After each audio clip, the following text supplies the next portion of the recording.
Hello everyone, নতুন বছরে তোমাদেরকে অনেক অনেক শুভেচ্ছা।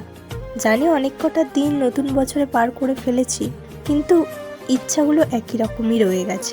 এই যেমন নতুন কিছু শেখার ইচ্ছা, জানো তো শেখার প্রক্রিয়া কখনো থেমে থাকে না, আর এই শিখতে শিখতেই মানুষ নিজের পরিবর্তন ঘটায়।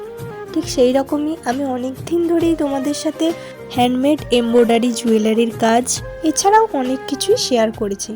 তবে হ্যাঁ, আজ আমি তোমাদের সাথে শেয়ার করছি কুরুশ কাঠের কিছু কাজ। হ্যাঁ, এই কাজগুলো অনেক দিন আগেই আমি করেছিলাম, কিন্তু তোমাদের সাথে শেয়ার করা হয়নি, তাই ভাবলাম যে আজ তোমাদের সাথে শেয়ার করি। কাজগুলো কেমন হয়েছে অবশ্যই কমেন্ট করে জানাবে। এই গার্ডার এবং কানের দুলগুলো আমার তো ভীষণ পছন্দের। তোমাদেরও যদি কোনো কিছু পছন্দ হয়ে থাকে তাহলে আমায় ডিএম করতে পারো। তোমাদের পছন্দ মতোই আমি বানিয়ে দেওয়ার চেষ্টা করব। আজ এতটুকুই। Stay tuned, stay happy, by.